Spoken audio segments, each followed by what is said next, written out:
장영희 교수의 수필 내 생에 단 한 번에 다음과 같은 글이 나옵니다. 처음으로 영문학 과목을 듣는 1학년 학생들에게 문학 작품 분석법을 가르칠 때 나는 역할 바꾸기를 역설한다. 이번 학기 영문학 개론 시간에는 학생들에게 윌리엄 포크너의 에밀리에게 장미를 이라는 작품을 읽혔다. 남부 귀족 가문의 마지막 혈통인 에밀리 그리어스는 빠르게 변하는 현대의 도시 속에서 완전히 고립된 삶을 살아간다. 그러다가 북부에서 온 십장 호머 베론이라는 남자와 사랑에 빠지고 떠나려는 그를 붙잡기 위해 그에게 극약을 먹인다는 아주 기괴한 이야기이다. 작품 분석을 하면서 에밀리의 성격을 이야기하라고 하면 학생들은 보통 그 여자는 제 정신이 아니에요. 정상적인 사람이라면 그런 행동을 할 수 없지요라고 말한다. 그렇게 말하면 토론이고 분석이고 아무것도 할 수가 없다. 어떤 작품에서 작중 인물은 그저 남이고 그의 행위는 괴팍스러운 성향을 가진 남의 일이라고 단정해 버리고 나면 나와 남 사이에 공존하는 인간의 보편적 성향을 공부하는 문학은 애당초 의미를 잃는다. 학생들 말 맞다나 에밀리의 경우는 단지 하나의 정신병 사례가 되어버리는 것이다.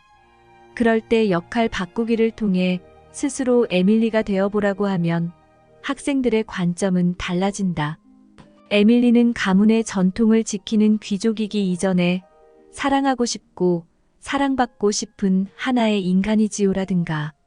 에밀리는 어렸을 때 아버지에게 과잉 보호를 받으며 자랐고 바깥 세상을 경험할 기회가 없었습니다라든가. 에밀리의 고립된 삶은 지독한 자기와의 투쟁이었고 그래서 포크너가 장미를 바치는 거지요라는 등 에밀리의 입장을 변호하면서 꽤 그럴듯하게 비평적 접근을 한다. 성경을 읽을 때도 마찬가지입니다. 내가 성경의 주인공이라고 생각하지 않고 성경의 주인공을 나와 관계없는 인물로 생각하고 읽으면 성경에 나오는 인물에 대해 오해할 수가 있습니다. 성경을 글자로만 읽으면 하와는 최초로 하나님의 명령을 듣지 않은 여자로, 가인은 최초로 아우를 죽인 살인자로, 야곱은 장자의 명분을 빼앗기 위해 형을 속이고 아버지를 속인 사람일 뿐입니다. 그러나 성경을 읽을 때 내가 하와라면, 내가 가인이라면, 내가 야곱이라면, 그리고 홍수로 인간을 멸하시는 하나님이 나의 아버지라면 하고 그들의 역할을 바꾸어 읽으면 전혀 다른 이해에 도달하게 됩니다. 성경을 대할 때 성경 인물의 입장에서 성경을 읽는 일은 대단히 중요한 일입니다.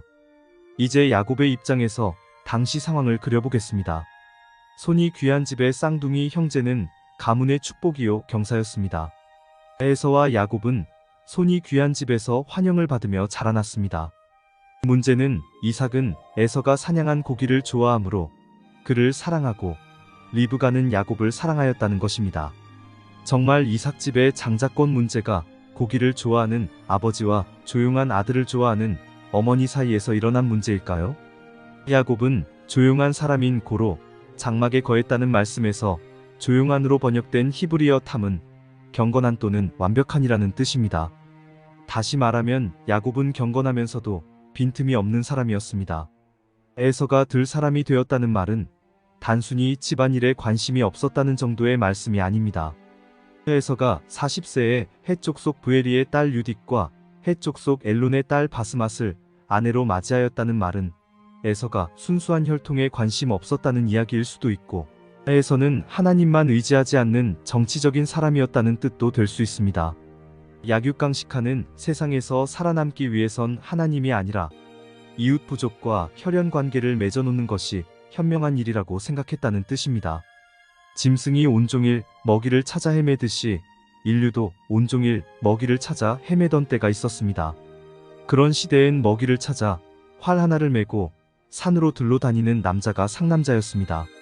상남자 중에 상남자였던 에서가 어느 날 허기진 배를 움켜잡고 사냥해서 돌아왔습니다. 만약 짐승이라도 잡았으면 에서가 이것 좀 구워 먹자고 했을지도 모릅니다. 그러나 그날 에서는 빈손이었습니다. 그는 허기진 배를 채우고자 동생에게 팥죽 한 그릇을 달라고 하였습니다. 웬만하면 형님, 오늘은 손에 아무것도 없는 것을 보니 헛수고만 하셨구려. 오늘 팥죽 한 그릇을 드릴 테니 나중에 후히 갚으시오라고 말할 만한 상황이었습니다. 그러나 야곱은 형에게 장자의 명분을 오늘날 내게 팔라고 말했습니다. 배고픈 형에게 이렇게 말한 것은 야곱이 평소에 장자의 명분에 대해 깊이 생각했다는 뜻이요. 그날 한 말은 엉겁결에 나온 말이 아니라 두고두고 생각했던 말이었다는 뜻입니다. 아니나 다를까 에서는 내가 죽게 되었으니 이 장자의 명분이 내게 무엇이 유익하리요 하며 팥죽 한 그릇에 막중한 장자의 명분을 선선히 내주었습니다. 그날 에서는 야곱이 준 떡과 팥죽을 마시며 먹고 일어나 갔습니다. 가스니로 번역된 히브리어 얄라크는 떠나다, 달리다, 사라지다는 뜻으로서 미련 없이 재빨리 사라졌다는 뜻입니다. 이 장면에 대해 성경은 야곱이 형의 장자권을 빼앗았다고 말하지 않고 에서가 장자의 명분을 경홀히 여겼다고 말합니다. 다시 말하면 야곱이 형에게 장자의 명분을 오늘 내게 팔라고 말한 것은 야곱에게 욕심이 있어서가 아니라 형이 장자로서 해야 할 일을 경홀히 여기었기 때문이라는 이야기입니다. 여기 경홀히로 번역된 히브리어 바자는 멸시하다, 업신여기다, 경멸하다 등으로 사용된 말입니다. 에서는 장자의 명분을 장자의 명분이 밥 먹여주나 정도로 생각했다는 뜻입니다. 만일 에서가 장자의 명분을 중요하게 생각하는 인물이었다면 그는 팥죽 한 그릇에 장자의 명분을 판 이후 집안일에 충실한 동생을 더욱 경계하며 여기저기 집안일을 채간했어야 합니다. 그러나 장자의 명분을 가볍게 여긴 에서는 팥죽 한 그릇에 장자의 명분을 팔고도 그 이후에 일어날 일을 생각하지 않았습니다. 히브리서 기자는 이런 에서의 행동을 망령되다고 말했습니다. 이런 에서를 두고 이삭과 리브가가 마음에 근심하지 않을 수 없었습니다. 팥죽 한 그릇에 장자의 명분을 팔았다고 하여 장자의 명분이 야곱에게 넘어간 것은 아니었습니다. 만일 그날의 거래가 법적 효력이 있었다면 야곱이 아버지로부터 축복을 받은 것은 당연하고도 당당한 일로서 도망갈 필요가 없었습니다. 야곱이 장자가 받아야 할 축복을 받고 도망한 것은 그 거래가 합법적이 아니었음을 뜻합니다. 법적인 효과가 없는 것을 알면서도 야곱이 형에게 장자의 명분을 팔라고 말했다면 그것은 무슨 의미일까요? 장자의 권리란 맏아들이 갖는 특권입니다. 아버지의 대를 이어 부족을 통솔하는 권리, 다른 형제들보다 2배의 재산을 상속받을 권리입니다. 그러나 특권에는 책임이 따르는 법, 아버지가 돌아가신 후 가족을 부양해야 하고 가정의 제사장으로서 모든 책임을 져야 합니다. 가정의 제사장이 된다는 말은 부족의 안위를 하나님께 맡긴다는 뜻입니다. 그러나 에서의 생각은 달랐습니다. 음행하는 자와 혹 한 그릇 식물을 위하여 장자의 명분을 판 에서와 같이 망령된 자가 있을까 두려워하라고 말하므로 성경은 장자의 명분을 판 것을 음행과 동일시합니다. 음행이란 사랑의 방향이 잘못된 행실입니다.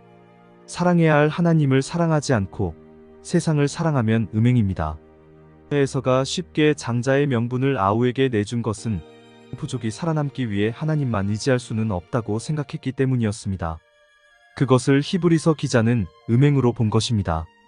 하나님을 의지하는 방법 외에 다른 방법은 에서가 40세에 헷 족속 부에리의 딸 유딕과 헷 족속 엘론의 딸 바스맛을 아내로 맞이하였더니에서 드러납니다.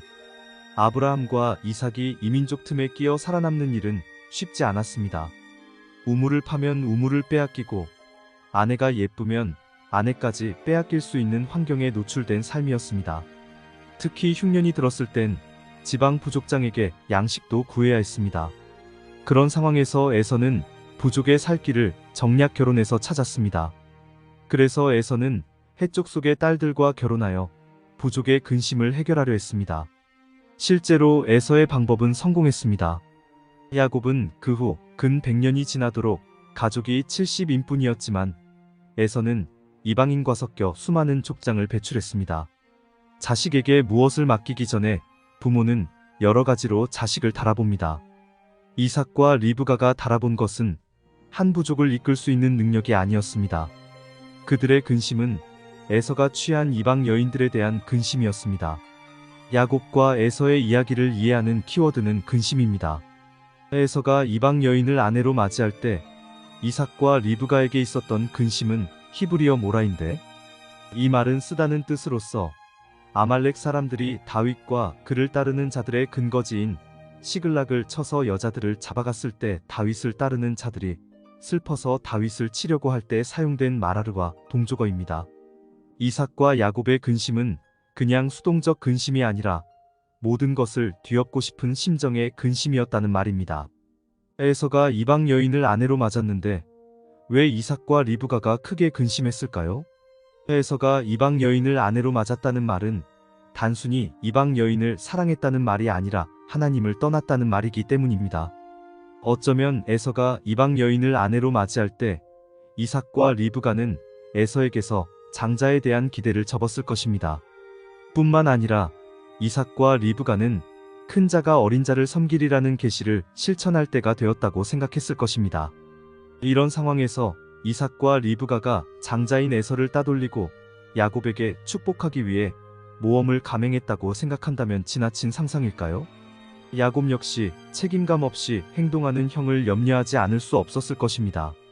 따라서 야곱이 형에게 장자의 명분을 내게 팔라고 말한 것은 형에게 장자의 책임을 무엇이라 생각하시오라고 묻는 야곱 방식의 준절한 충고였다고 볼 수 있습니다. 이때 에서가 하나님의 부르심에 의해 이방 땅에서 나온 부조를 생각하고 장자의 명분이 단순히 한 부족을 이끄는 권세가 아니라 메시아 가계를 이어가는 막중한 책임이라는 것을 깨달았다면 그때라도 그가 얻은 이방 여인들을 올바로 인도하여 살아계신 하나님을 섬기도록 했어야 합니다. 그러나 에서는 그러지 않았습니다. 25장은 에서가 장자의 명분을 아우에게 파는 장면이요, 27장은 이삭이 야곱을 축복하는 장면입니다. 그리고 26장은 이방인들 중에 사는 이삭의 삶이 얼마나 힘든 삶이었는지를 보여주며 26장 마지막엔 에서가 이방 여인들과 결혼하니 이삭과 그 아내가 근심하는 장면이 나옵니다. 왜 창세기 기자는 에서가 이방 여인과 결혼하는 26장을 야곱이 팥죽 한 그릇으로, 장자의 명분을 사는 25장과 이삭이 야곱을 축복하는 27장 사이에 삽입구로 두었을까요? 26장은 이삭의 부족이 이방 땅에서 산다는 것이 힘든 일이지만 그러는 중에도 하나님의 백성이 복을 받는다는 것을 보여줍니다. 그러나 에서는 이방 여인을 아내로 맞아들이며 정략 결혼에 힘을 쏟습니다. 이것은 에서가 험한 세상을 살아가는 방식이었습니다. 이삭과 리브가의 근심은 장자인 에서가 하나님을 떠나 자기의 꾀로 세상을 살아가려는 것에 대한 근심이었습니다. 그래서 결국 이삭과 리브가는 장자의 복을 야곱에게 주기로 모의했다고 보는 것이 야곱의 장자권에 대한 바른 이해라고 생각됩니다. 다음번에도 장자권을 둘러싼 야곱의 이야기를 계속하겠습니다. 감사합니다.